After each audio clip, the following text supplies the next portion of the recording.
Howdy, for this video I'm going to go over how to set up shops using Monk's Enhanced Journal and Monk's Shops, as well as using better rollable tables and revised weapon and equipment.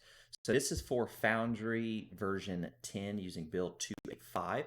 I used to use the loot populator NPC sheet for creating shops and loot, and it was my preferred method of making it, and I really liked it, but it's not working right now since it updated to version 10.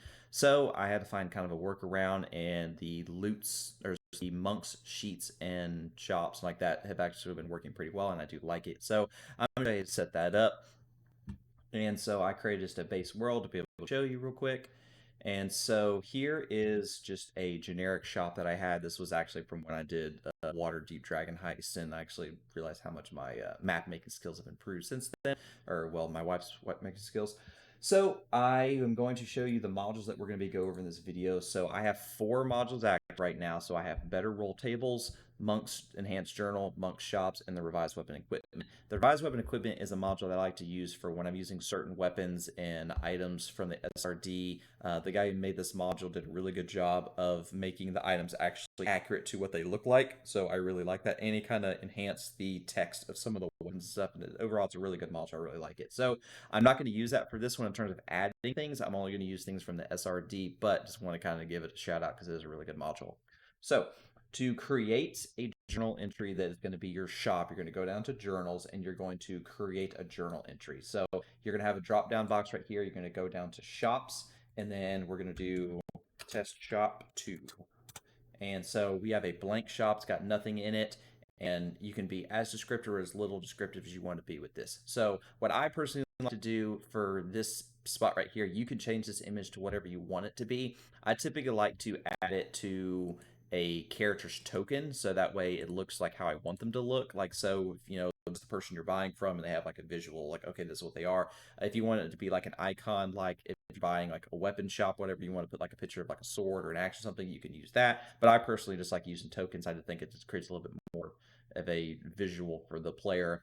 Plus, if I'm doing, say, a theater of mind perspective where they're actually not physically going into a map like this, this is what the shop owner looks like. And in the description tab, I can describe what the shop looks like, whether, there's dangling crystals and candles hanging from the ceiling, they have magic weapons hanging on the walls, and I could be, descriptive as descriptive as I want to be. So, to create a shop, you need to this is not necessary, but like I said, this is going to be what you want to be. So let's say I'm going to make this a weapon shop. So for that, and then location, I'm just going to do Waterdeep since this map is a Waterdeep map. And so for the items, it's blank. So to create and add items to this, you can either use the drag and drop method or rollable table method, whichever is your preferred preference. So I made some simple rollable tables. They're nothing really to them. They're just, weapons. When you drag and drop from the SRD, make sure you change this section to, it'll default to heroes. You drag an item over, so make sure you click items, otherwise it'll take it off, and then you'll start adding more and more stuff, and then you're like, wait, where'd all my items go? So make sure you click and add items to that, or it will not work. I also changed these 2 better rollable tables, and I need to make this a D10 since I have 10 items, and that's all you gotta do for that. And I'm going to add a rollable table generation of items first, so you can kind of see an example of it. So to populate rollable tables, you just click this button right here that says populate rollable tables. So I'm going to pick from my weapons table, I'm going to want 5 items, and if I roll the same item multiple times, it will actually increase the quantity of items. So if I roll short sword twice, it'll put 2 short swords in there. So I'm going to generate it, and so it rolled short sword wound 3 times, so that's pretty impressive. So that's it. That's all you got to do. Then you've just made a shop. And so if you're like, man, I really need a few more items in there, you can say I'm going to add 15, and boom, then you have fully functional shop ready to go. This is very quick and done on the fly. If you want to say adjust the prices of something, say like you want this Berserker's Great Axe, you're like, man, I think that 6,000 is too little. I want 10,000 of this. You can change the price to it, change the cost, and so when the player sees it, they're only going to see the cost of how much it is and not what the actual original price was from the SRD. So that's a cool way if you want to make a little bit of extra money, you can kind of adjust it to fit you. This relationships tab does not work right now. I'm not sure why. I really wanted it to work because I feel like it'd be kind of cool, especially if you had like shop owners that are like rivals or whatever like that. You could kind of put that in there and create maybe like a tree of information like that. But it doesn't work right now. I'm not sure why. Oh well, move on.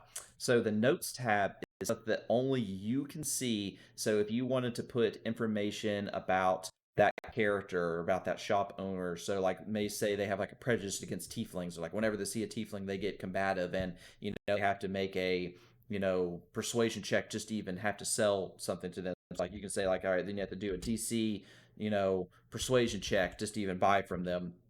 Then you can put that information in there so that way you don't have to keep up with it or look back and go to stuff. Like it's all just right there on that same tab, and the players cannot see what's in here. So that's pretty nice. And all you have to do, that's pretty much it with setting up the shop. So now let me add a player into the game so that way they can see it from their perspective, because it sees the shop itself look identical to be like from what you send out to them. So clear that out, and we're going to send them a journal. We're going to send them one of these shops. So I'm going to send this test shop to that I just created. And so for the description, let me just add just one little thing in here real quick, so that way there's something that you can see for that.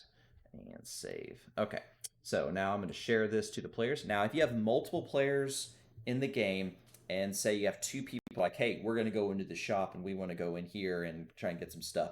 If, say, you have other players that are not participating and only those two go in, you could pick and choose who actually gets to see the shop. So if you have multiple players logged in, it'll all show them appear at the top, and then you can choose and pick who you want in there, which is really nice if you're like not wanting everyone to see it because they chose not to go into the shop. So I'm going to send this to my player. He is now going to see the shop. He'll see whatever's in the description. He'll see just the who the person is selling him, and he'll see all the items that he has to purchase. And oh look, wow, it's a $10,000 great Berserker Great Axe. There's nothing in the relationship tab, and then there's nothing that he can see in here. So when he wants to purchase something, all he has to do is click this purchase button right here on the right. So for example, I have my guy here who's hidden underneath all this stuff. So like right now in his inventory, he has this adamantium splint armor that he bought before, and it cost him 700 gold pieces. So now he has 9,300 gold pieces left.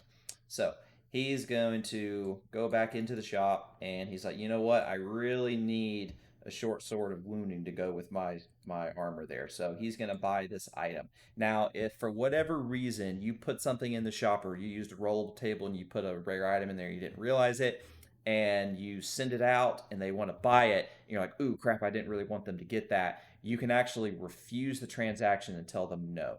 So from the DM side in the chat, it'll actually, you have to approve it or accept it or deny it, and they don't really have a choice in what happens. So if for whatever reason you didn't want to sell it, it'd be like, oh no, that wasn't meant to be out there, blah blah blah. Here, you can buy this instead, and then you can reject it. But he's going to accept it, and that is now going to be in his inventory. So he had 9,300 before.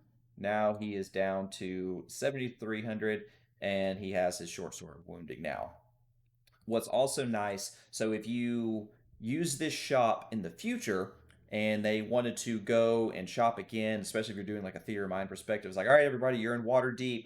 Does anybody want to do anything? Do you want to go do shopping or anything like that? You can create this to be viewable by the player, so that way you don't have to go through the process of sending this out again. So if you're using, say, like this as a map, I could create the test shop as a journal entry on the map. You can adjust the sign to be whatever you want. I usually like to use coins for shops. I just kind of like the way that looks.